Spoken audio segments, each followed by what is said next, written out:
तुमच्या देखील किचन मध्ये झुरळ तुम्हाला त्रास देत आहे, वाळवी तुमच्या घरातील फर्निचर खराब करते, ढेकूळ तुम्हाला रात्रीचे झोपून देत नाहीयेत, डोंट वरी, तुमच्या घराभोवताली हेल्थी एन्व्हायरमेंट ठेवण्यासाठी A1 star pest control expert तुमची मदत करेल। आजच इन्स्पेक्शन किंवा सजेशन साठी आम्हाला कॉल करा। A1 star pest control services. नमस्कार, मी प्रणाली भोसले माझे कोकणच्या बातमीपत्रात आपल्या सर्वांचं मनपूर्वक स्वागत करते। बातमीपत्राला सुरुवात करण्याआधी पाहूयात हेडलाईन्स। विकास कामांच्या फक्त गप्पाच, रस्ता नसल्याने आदिवासी महिलेचा मृतदेह झोळीत नेण्याची वेळ, मृत्यूनंतर ही यातना भोगाव्या लागत असल्याचं पेणमधील विदारक चित्र। महाडमधील अनेक प्रकल्प रखडलेल्या अवस्थेत, महाडच्या विकासाकडे लोकप्रतिनिधींचं दुर्लक्ष। धाटाव MIDCत जलप्रदूषणात वाढ, छुपा पद्धतीनं सोडलं जात आहे केमिकलयुक्त सांडपाणी, त्या प्रदूषणकारी कंपनीवर कारवाईची केली जाते मागणी।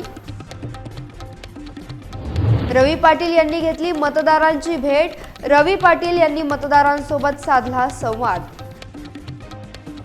आणि रत्नागिरीत साकारला आहे रोहिडा किल्ला, गडाची प्रतिकृती पाहण्यासाठी दुर्गप्रेमींची गर्दी। पाहुयात सविस्तर वृत्त। हजारो किलोमीटरच्या रस्त्यांचे जाळे विणल्याच्या वल्गना करणाऱ्या सरकारचे वास्तव पुन्हा एकदा समोर आले। रायगड जिल्ह्यातल्या पेणपासून 4 ते 5 किलोमीटरच्या अंतरावर असलेल्या खवसावाडी येथील अंबिराग्या कडू या आदिवासी महिलेचा मृतदेह झोळीत टाकून देण्याची वेळ आदिवासी बांधवांवर आली।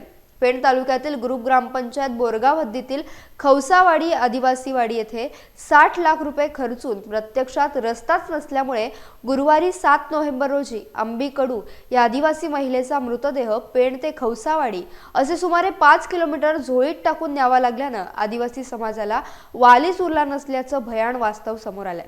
दरम्यान ग्राम संवर्धन सामाजिक संस्था ही सामाजिक संस्था मागील 2 वर्षांपासून खवसावाडी, काजूची वाडी, केळीची वाडी, तांबडी आणि उंबरमाळवाडी या 5ही आदिवासी वाड्यांच्या मूलभूत सुविधांसाठी सातत्यानं पाठपुरावा करते। विशेष म्हणजे याच आदिवासी वाड्यांच्या रस्त्यांसाठी 1 जानेवारी 2024 रोजी सिद्धिविनायक कन्स्ट्रक्शन या ठेकेदाराला 7 कोटी 60 लाख रुपयांचा ठेका देण्यात आलाय। मात्र आज 10 महिने उलटून या रस्त्याचं काम ठेकेदारानं सुरू देखील केलेलं नाही। त्यामुळे येथील आदिवासी ग्रामस्थांना रस्त्याअभावी वेळेवर उपचार न मिळाल्यानं मृत्यूला कवटाळावं लागतंय।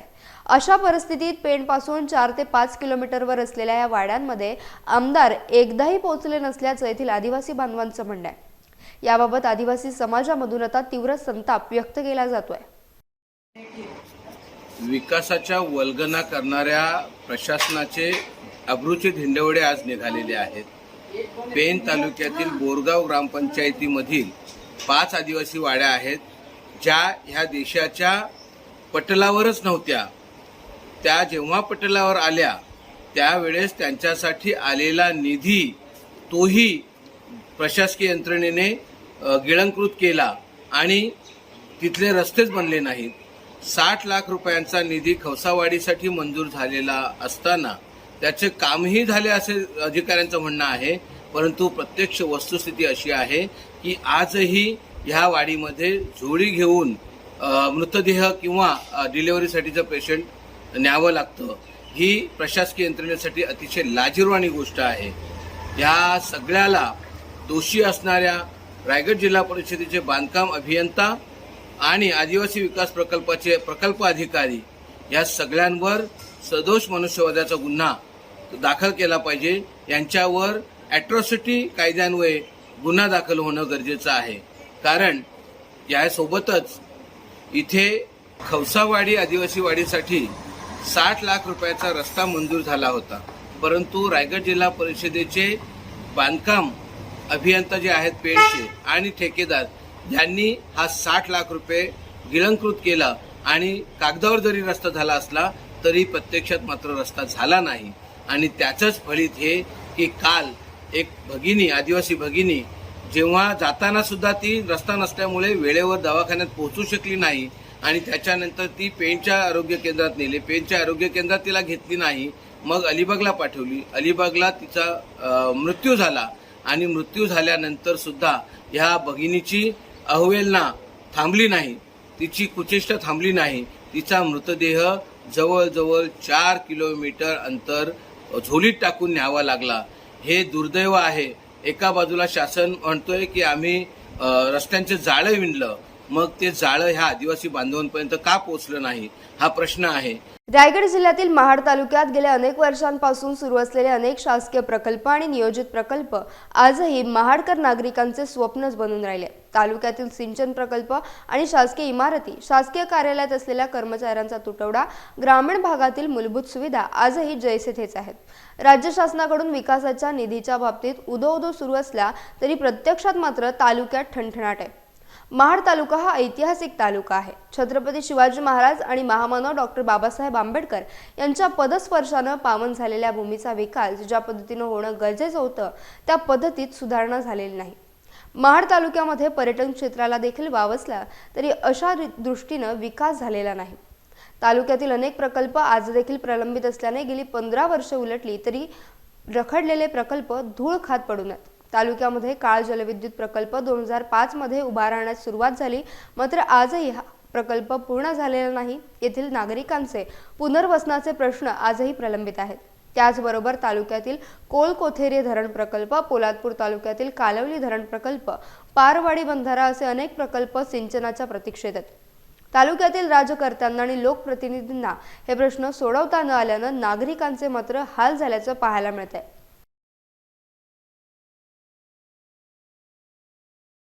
रायगड जिल्ह्यातल्या रोहा येथील धाटाव औद्योगिक क्षेत्रात जलप्रदूषणात वाढ होत असून काही कारखाने डोळे मिटून केमिकलयुक्त सांडपाणी छुप्या पद्धतीने सोडतात. या कंपनीवर अंकुश ठेवण्यात महाराष्ट्र प्रदूषण मंडळ अपयशी ठरल्याचं बोललं जात आहे.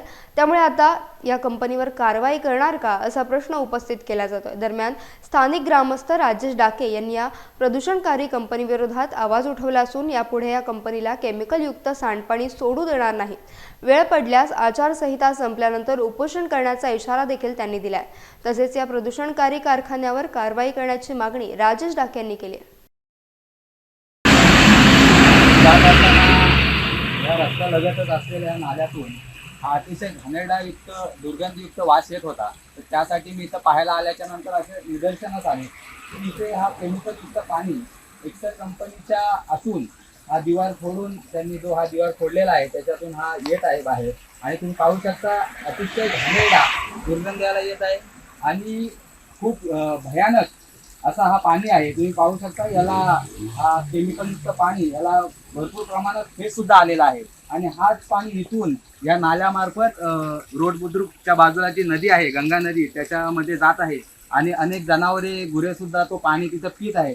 आणि अतिशय घाणेरडा दुर्गंधयुक्त पाणी ही कंपनी, ही नावाजलेली असलेली कंपनी ही सोडत आहे. लोकांच्या जीवाशी खेळण्याचा, प्राण्यांच्या जीवाशी खेळण्याचा प्रकार या एक्सेल कंपनी मार्फत चालू आहे आणि याच्या विरोधात नक्कीच आम्ही आवाज उठवणार आणि याची तक्रार ही MPCB विभागामध्ये करून या कंपनीवर कारवाई करायला MPCBला भाग पाडणार. महाराष्ट्र राज्याच्या विधानसभा निवडणूक 2024ची निवडणूक मतदान प्रक्रिया 20 नोव्हेंबर रोजी होणार आहे. त्या अनुषंगाने मतदारांमध्ये मतदान जनजागृती करण्यासाठी 267 राजापूर विधानसभा मतदारसंघात स्वीप टीमतर्फे विविध कार्यक्रमांचं आयोजन करण्यात येत आहे. त्याचाच एक भाग म्हणून राजापूर मतदारसंघातील न्यू इंग्लिश स्कूल लांजा येथे शुक्रवारी 8 नोव्हेंबर रोजी मतदार शपथ कार्यक्रम घेण्यात आला. लांजा तालुक्यातील नवनियुक्त शिक्षकांचे प्रशिक्षण लांजा हायस्कूल येथे होत आहे. यावेळी प्रशिक्षणार्थी शिक्षकांनी मतदान शपथ घेतली. तसेच मतदान जनजागृती संदर्भातील सामूहिकरित्या गीते म्हणण्यात आली. मतदार जनजागृती निमित्तानं घोषवाक्यांचा गजर करून मतदारांचे लक्ष देखील वेधून घेण्यात आले. यामुळे मतदार जनजागृतीचं वातावरण तयार झालंय.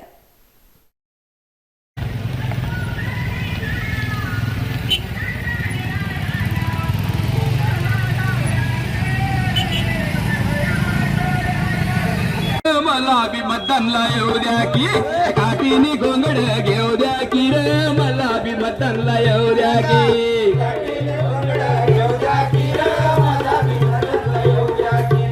आम्ही शपथ घेतो की आम्ही भारताचे नागरिक लोकशाहीवर निष्ठा ठेवून याद्वारे प्रतिज्ञा करतो की आपल्या देशाच्या लोकशाही परंपरांचे जतन करू आणि मुक्त निपक्षपाती व शांततापूर्ण वातावरणातील निवडणुकांचे पावित्र्य राखू व प्रत्येक निवडणुकीत निर्भयपणे तसेच धर्म, वंश, जात, समाज, भाषा यांच्या विचारांच्या प्रभावाखाली न येता किंवा कोणत्याही प्रलोभनास बळी न पडता मतदान करू. जय हिंद. आगामी सार्वत्रिक विधानसभा निवडणूक 2024च्या पार्श्वभूमीवर मांडवा सागरी पोलीस ठाण्यातर्फे चौंडी आणि झिराड येथे गुरुवारी 7 नोव्हेंबर रोजी संध्याकाळी 5 वाजेपासून 6 वाजेपर्यंत रूट मार्च काढण्यात आला. मांडवा सागरी पोलीस ठाणे हद्दीत आगामी सार्वत्रिक विधानसभा निवडणूक 2024च्या अनुषंगानं मांडवा सागरी पोलीस सज्ज झाले असून निवडणुकीत कायदा सुव्यवस्था अबाधित राहावी तसेच आचारसंहितेचा भंग होऊ नये आणि विधानसभा निवडणूक निर्विवाद आणि शांततेत पार पाडण्यासाठी उपविभागीय पोलीस अधिकारी अलिबाग विनीत चौधरी यांच्या मार्गदर्शनाखाली झिराड येथे मांडवा पोलीस ठाणे ते पाटील पोल्ट्री बाजारपेठ, वैभव हॉटेल, स्टेट बँक तसेच चौंडी येथे चौंडी नाका, अपना बाजार, रेल्वे फाटक, मुख्य बाजारपेठ, चौंडी पूल असा रूट मार्च करण्यात आला. या रूट मार्चवेळी मांडवा सागरी पोलीस ठाण्याचे 2 अधिकारी, 10 अंमलदार तसेच CISFचे 46 जवान उपस्थित होते. यासह बातमीपत्रात वेळ झाली एका छोट्याशा विश्रांतीची. तुम्ही कुठेही जाऊ नका, पाहत राहा फक्त माझे कोकण. रायगड जिल्ह्यातल्या पेण विधानसभा मतदारसंघातील महायुतीचे उमेदवार रवी पाटील यांनी रोहा तालुक्यात मतदारांची भेट घेतली. यावेळी कार्यकर्ते आणि पदाधिकाऱ्यांनी मोठ्या प्रमाणात उपस्थिती लावली होती. या भेटीदरम्यान महिलांनी ठिकठिकाणी रवी पाटील यांचे औक्षण केले. रोहा तालुक्यातील मेढा, नेडी, पळस, सोनगाव, पिगळसई, धामणसई, उडदवणे, रोठ खुर्द यांसह अनेक गावात महायुतीचे उमेदवार रवी पाटील यांनी जाऊन मतदारांची भेट घेऊन त्यांच्याशी संवाद साधला. पेण विधानसभा क्षेत्रात महायुतीचाच उमेदवार विजयी होईल असा विश्वास यावेळी रोहा भाजप तालुका अध्यक्ष अमित घाक यांनी व्यक्त केला. खरं तर रविशेठ पाटील यांचं आमदारकीचं जो नामनिर्देशित अर्ज आहे तो भरतानाच पूर्णतः त्यांचा विजय स्पष्ट दिसत होता. कार्यकर्त्यांमध्ये उत्साह आहे.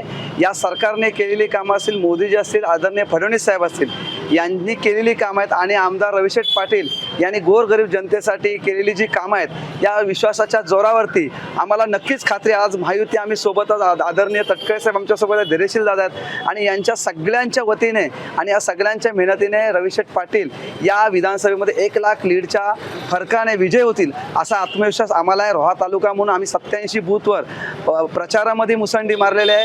आमचे सर्वच कार्यकर्ते, अगदी बूथ लेवलचे कार्यकर्ते आमदार रविशेठ पाटील साहेब आणि कमळासाठी मत मागताना, प्रचार करताना मोठ्या उत्स्फूर्तपणे सभा घेताना दिसतात. महिलांचा समावेश आहे, युवकांचा समावेश आहे, गोरगरीब जनता असेल, आदिवासी खेड्यापाड्यातली उत्स्फूर्तपणे स्वतःहून रविशेठ पाटील यांचा प्रचार करण्यासाठी समोर येत आहे आणि आम्हाला खात्री आहे की आमदार रविशेठ पाटील हे प्रचंड मताने विजयी होतील. सिंधुदुर्ग जिल्ह्यातल्या माणगाव खोऱ्यातील महाठग शेगडी निशाणी घेऊन उभे राहिलेत. अलिबाबा 40 चोर मधील विशाल परब हा अलिबाबा आहे. दीपक केसरकर यांनी मंजूर केलेली आणि ज्या कामांची टेंडर निघाली आहेत अशी कामं करणार असल्याच्या पोस्ट पगारी नोकर असणाऱ्या कार्यकर्त्यांकडून व्हायरल केल्या जात आहेत. हा खोटारडा माणूस असून 5 नंबर त्याचा आहे आणि तो 5 नंबरलाच फेकला जाणार असा जोरदार हल्लाबोल शिवसेना संघटक संजू परब यांनी केला. सावंतवाडी येथील आयोजित पत्रकार परिषदेत ते बोलत होते. तसेच 13 ते 19 नोव्हेंबर पर्यंत विशाल परब यांचे कारनामे मी बाहेर काढणार असा इशारा देखील त्यांनी दिलाय. या जिल्ह्यामध्ये ज्यांची लँड माफिया म्हणून ओळख आहे त्यांनी एक नवीन प्रताप केलेला आहे आणि काही पोस्ट त्यांच्या कार्यकर्त्याकडनं जे पगारी नोकर आहेत त्यांच्या मार्फत व्हॉट्सअपला एक 4 ते 5 दिवस त्यांच्या पोस्ट व्हायरल होत आहेत.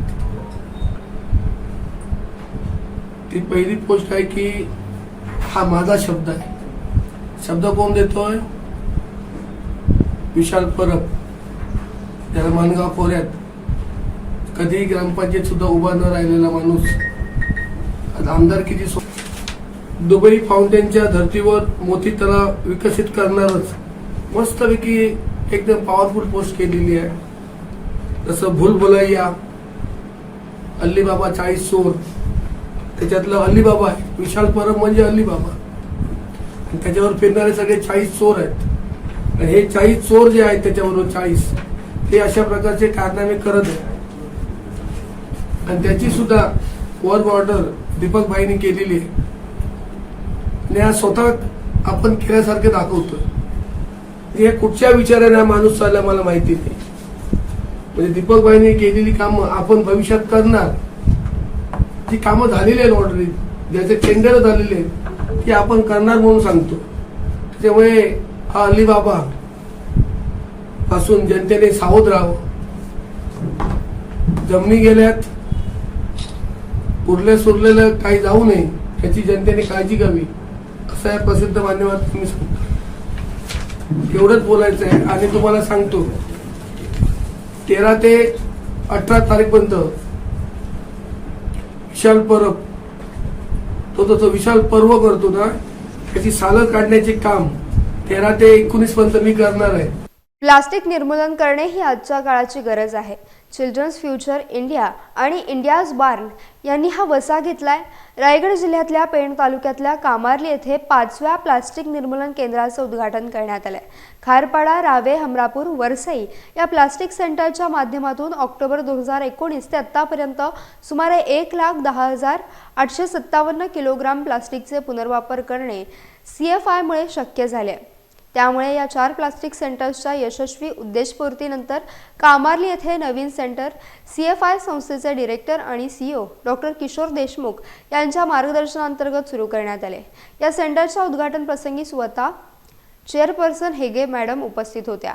त्यांनी CFI करीत असलेल्या कामाचं कौतुक करून पुढील वाटचालीसाठी शुभेच्छा दिल्या. कामार्ली गावच्या सरपंच आणि ग्रामस्थांनी गाव प्लास्टिक मुक्त करण्याचं आश्वासन देखील यावेळी दिलं. रत्नागिरी शहरातील साळवी स्टॉप नजीकच्या छत्रपती नगर येथील श्री शिवशंभू मित्रमंडळाने भोर नजीक असणाऱ्या रोहिडा म्हणजेच विचित्र गडाची हुबेहूब प्रतिकृती साकारली आहे. रोहिडा गडाची हुबेहूब प्रतिकृती पाहण्यासाठी रत्नागिरीकरांनी गर्दी करायला सुरुवात केली असून किल्ला साकारणाऱ्या तरुण तरुणींसह चिमुकल्यांचे रत्नागिरीकर कौतुक करतात. जिल्हा पोलीस अधीक्षक धनंजय कुलकर्णी यांच्या हस्ते या प्रतिकृतीचे नुकतेच अनावरण करण्यात आले. यावेळी त्यांनी किल्ल्याबद्दल सविस्तर माहिती जाणून घेतली. या कार्यक्रमावेळी उपस्थितांनी छत्रपती शिवाजी महाराजांची आरती देखील म्हटली. या कार्यक्रमावेळी सौरभ मलुष्टे, पत्रकार राजेंद्र चव्हाण आदी उपस्थित होते. सह्याद्रीच्या डोंगर रांगेत भोर ते महाबळेश्वर असा एक सुरेख डोंगर मार्ग आहे. या डोंगर रांगेत 3 ते 4 किल्ले आहेत.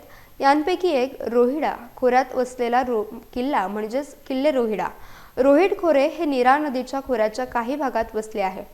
या खोऱ्यात 42 गावे होती. त्यापैकी 41 गावे सध्याच्या पुणे जिल्ह्याच्या भोर तालुक्यात येतात. रोहिडा किल्ला हे रोहिड खोऱ्याचे प्रमुख ठिकाण होते.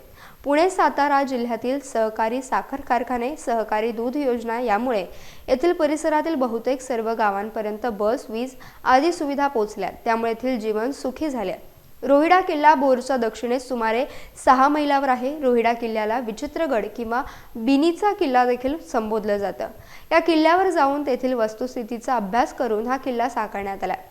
गौरव सावंत बंधू आणि मित्रपरिवारानं दीपावलीनिमित्त छत्रपती नगर, नाचणे रोड, साळवी स्टॉप येथे श्री रोहिडा विचित्रगड किल्ल्याची भव्य दिव्य प्रतिकृती साकारली आहे. या किल्ल्यावर भैरव मंदिर, पुष्पकर्णी तलाव, दीपमाळ, भुयारी तलाव, हौद, तटबंदी, महादरवाजा, ध्वजबुरुज, टाके, प्रवेशद्वार, तोफा, शिवरायांची अश्वारूढ मूर्ती, हौद, तुळशी वृंदावन अशी सजावट केलेली आहे. हा किल्ला साकारण्यासाठी शौर्य गिरकर, शौर्य मांजरेकर, अखिलेश बांबाडे, श्रीयोग चव्हाण, सुधीर मावडी, आवेश शेलार, अथर्व शिंदे, तनिष रेडीस, कुणाल धुंद्रूर, अभिजित गिरकर, आकांक्षा चव्हाण, वेदिका चव्हाण, शिवांगी चव्हाण, नेहा सावंत आदींनी रोहिडा अर्थात विचित्रगड साकारण्यासाठी 15 दिवस अहोरात्र मेहनत घेतली आहे. या किल्ल्याची लांबी 30 फूट, रुंदी 25 फूट आणि उंची 4 फूट आहे. हा किल्ला त्रिपुरारी पौर्णिमेपर्यंत पाहण्यासाठी खुला ठेवण्यात येणार आहे. किल्ला पाहण्यासाठी इतिहासप्रेमी आणि दुर्गप्रेमींची गर्दी होते.